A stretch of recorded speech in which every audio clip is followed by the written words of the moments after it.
Hi students, now coming to the next topic, alternative or branching statements. Okay, this alternative or branching statement is also called as decision making statements. Okay, in our day to day life, we need to take various decisions and choose alternate path to achieve our goal.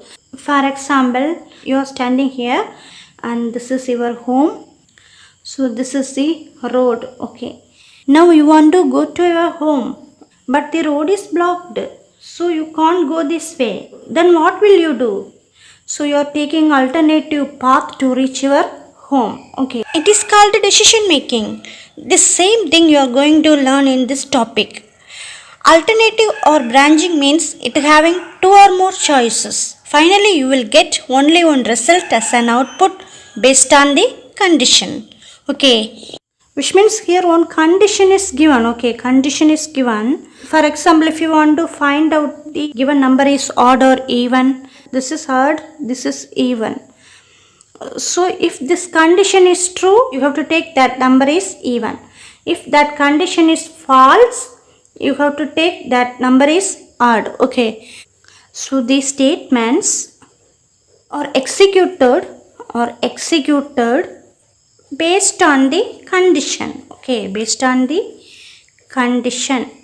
So these branching statements or alternative statements are executed based on the condition. Okay, these statements are divided into three types. Okay, what are they? Simple if statement, and the next one is if else statement, and third if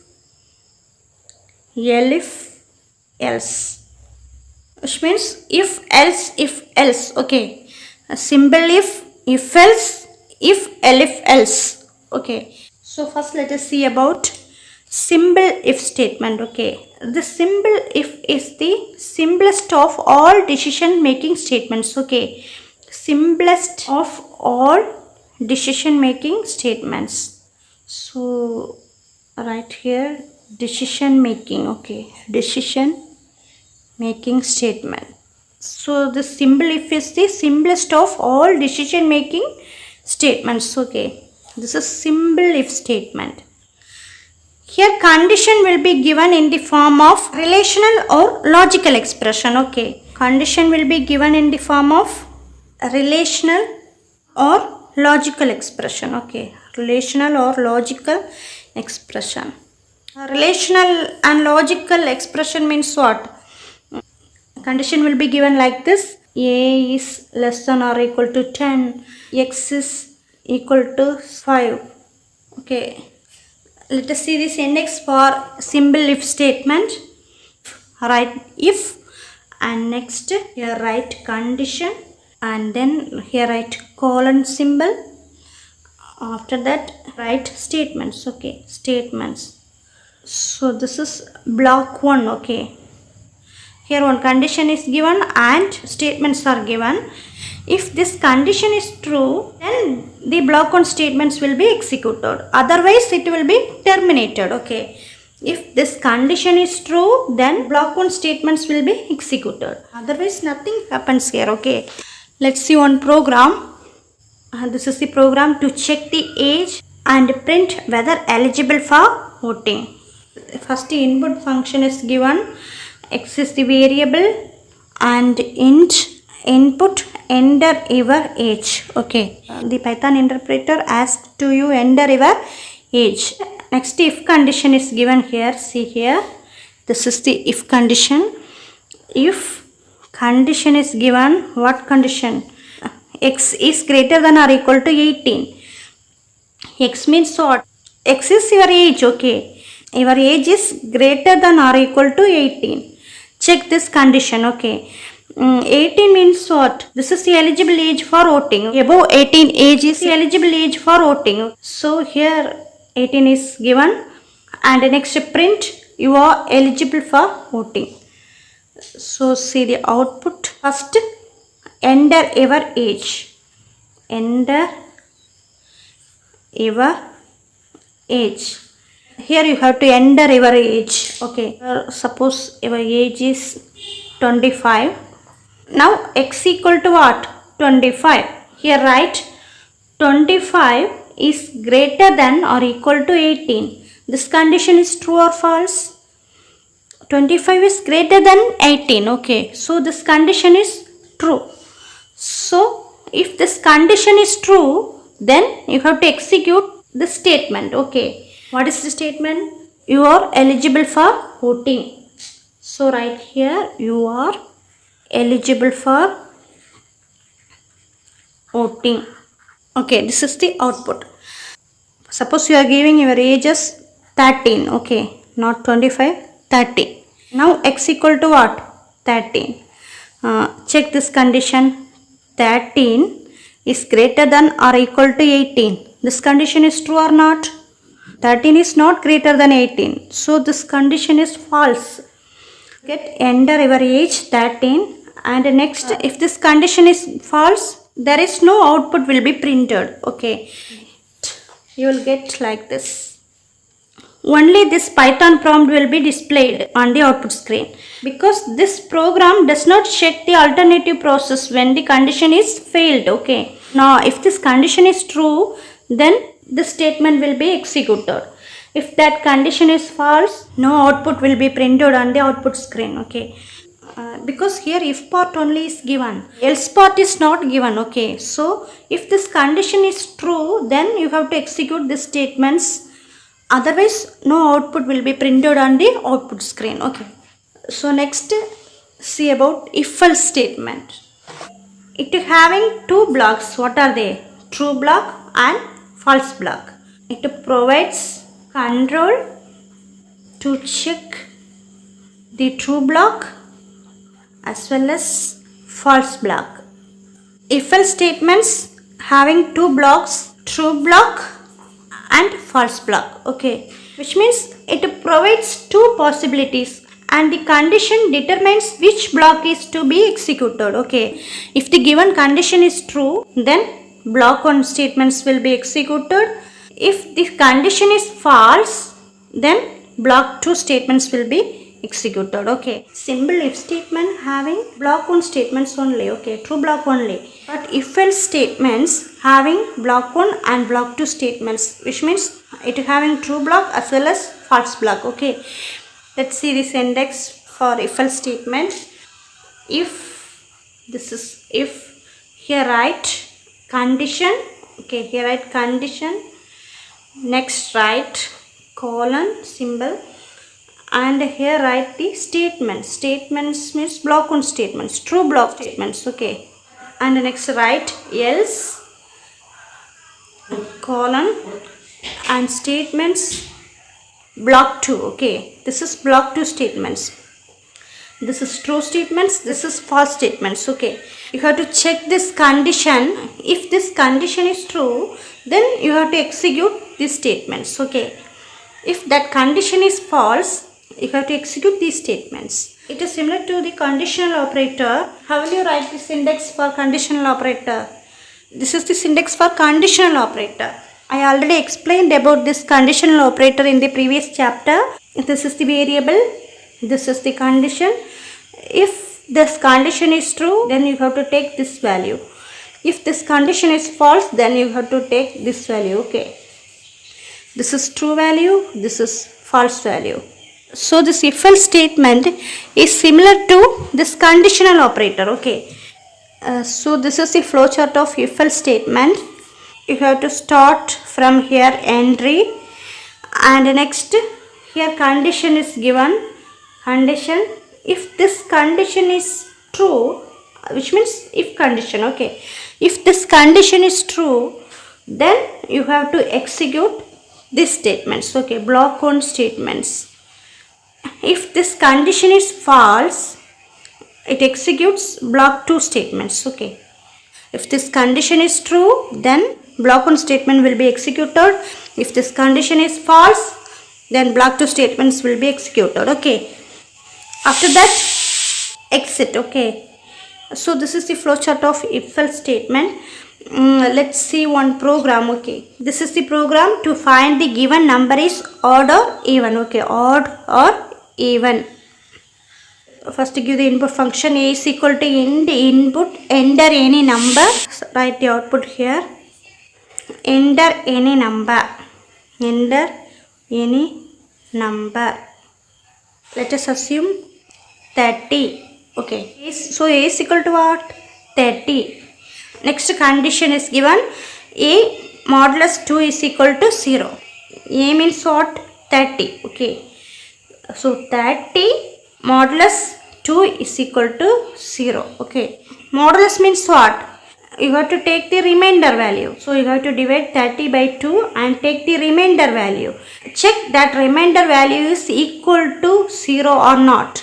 Okay. 30 divided by 2 means what? So what is the remainder value? 0. 0 is equal to 0. This is true or false? True. This condition is true. Okay. So if this condition is true, then print A. A means what? Variable. Value of A is what? 30. So write here 30. Next write this whole string is an even number. If that remainder value is equal to 0, then that number is called what? Even number. If that remainder value is not equal to 0, then you have to execute the else part. Okay. That is A is an odd number. See another one output. Enter any number. Let us take 15. Okay. So now A is equal to what? 15. Next check the condition. A modulus 2 is equal to 0. A means what? 15. Okay. A 15 modulus 2 is equal to 0. So you have to divide this 15 by 2 and take the remainder value, then come back with 0. Okay. 15 divided by 2 what? 7, 14, and next 15 minus 14, 1. So this is the remainder value. 1 is the remainder value. So 1 is equal to 0. This condition is true or not? Not true. Okay. If this condition is true, then this statement will be executed. Otherwise, if this condition is false, then this else part will be executed. Okay. Now this condition is false. So A, what is the value of A? 15. 15 is an odd number. So this is the example for if else statement. Okay. Next let us see about if else statement, which means if else. Okay. Here if the condition is true, block 1 statements will be executed. Okay. Otherwise the control checks the condition 2. Okay. This is condition 1 and next this is condition 2. Okay.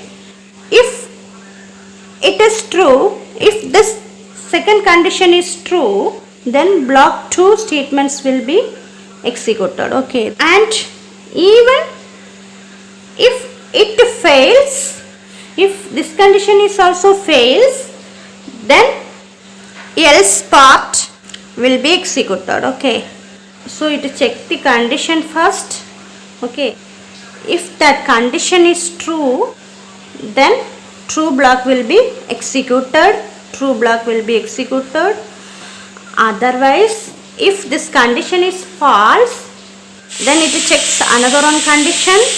If that condition is true, then block 2 statements will be executed. Okay. This is block 1.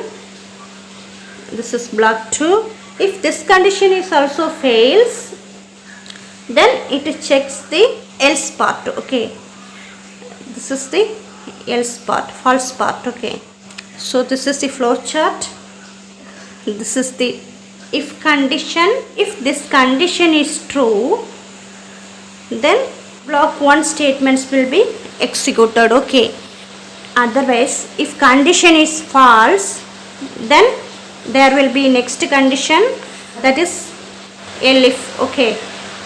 Next check this condition. If this condition is true, then execute this block statements. Okay. Block 2 statements. If this condition also false, execute block 3 statements. Okay, block 3 or block n statements, which means you have to execute the else part here. So after that, stop the program. Okay, if this if else statement is similar to nested if statement. Okay, nested, it is similar to nested if statement which you have studied in C++. Okay, see one example. In this program we are going to print the grade based on your marks. Okay, m1 and m2 are called variables. Okay, this is the input function. You have to enter mark in the first subject to m1 variable and enter mark in second subject to m2 variable. This is the output.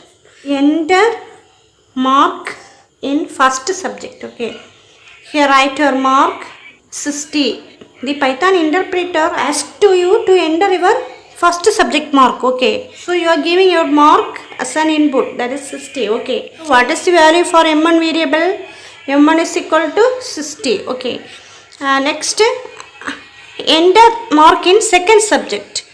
Here you have to give the second subject mark, that is 70. Okay, now we are going to find out the grade. Okay, here your average mark and grade is given.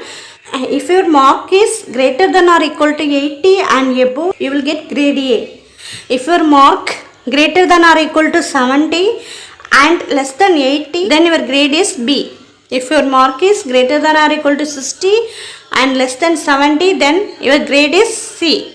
If your mark is greater than or equal to 50 and less than 60, then your grade is D. If your mark is less than 50, then you will get the grade E. Okay, so here now you have to calculate your average. Okay, average formula is what? m1 plus m2 divided by 2. Calculate total number of subject marks and divide that total with the number of subjects. Okay, here 2 subject marks are given. Okay, so m1 plus m2 divided by 2. m1 subject mark 60 and m2 70. Okay, 70. So you have to add these 2 marks. Okay, 60 plus 70 divided by 2. Total number of subjects 2. So you have to divide by 2. Then add 60 plus 70, 130 divided by 2. 6, 5. So your average mark is 65. Okay, your average mark is 65. So now you have to check the condition and find out the grade. First condition is what? If average is greater than or equal to 80. Average mark is what? 65. Average mark is 65. So you have to compare that 65 with 80. Okay, 65 is greater than or equal to 80. Is true or false? 65 is not greater than or not equal to 80. Okay, so it is false. This condition is false. If this condition is true, then you have to print this grade A. Okay, but this condition is false, so you have to skip this statement. Next, see here, if next condition is given. Next condition is what? Average is greater than or equal to 70 and average is less than 80. Okay, average value is what? 65. This 65 is greater than or equal to 70 and below 80. Okay, 70 to 79. Average value 65 is not greater than or not equal to 70. So you have to skip this statements also. Next, check next condition. Okay, average is greater than or equal to 60 and average is less than 70. Okay, 65 is greater than or equal to 60. This is true or false? This is true. Okay, this average is less than 70 and greater than or equal to 60. Okay, so these 2 conditions are true. If this condition is true, then you have to print this statement. Okay, now this condition is true because 65 is greater than 60 and lesser than 70. So print here grade is equal to C. Okay, your grade is what? C. So this is the output for this code. Okay, let us take your first mark is 90, your second subject mark is 80. Then calculate the average. Okay, 90 plus 80 divided by 2, 170 divided by 2, you will get 85. Now your average mark is 85. Check this condition. Now your average value is what? 85. 85 is greater than or equal to 80. 85 is greater than 80. Okay, so this condition is true. Then you have to print this statement here. Okay, what is grade is equal to A. Suppose your first subject mark 40, second subject mark 50, and then add these two, 90 divided by 2, you will get your average for these 2 marks 45. Then you have to check these conditions to find the grade. This average 45 is greater than or equal to 80. No, this is false. So you have to skip this statement. See here. Okay, next check this condition. 45 is greater than or equal to 70. No, this is also false. And next 45 is greater than or equal to 60. No, this is also false. And next 45 is greater than or equal to 50. No, skip this statement also. And next, see here, else if all the conditions are fails, then you have to see this else part. Okay, see here, print grade E. So if all the conditions are fails, then you have to print grade E. Okay, here one if condition is given, within that if condition another one if condition is given. If one if condition is nested within another one if condition is called nested if condition. Okay, so you can call this nested if else statement. Okay, so you can call this nested if else statements, because here one if condition is declared within another if condition. Okay, so it is called nested if else. So this is about alternative or branching statements. Okay.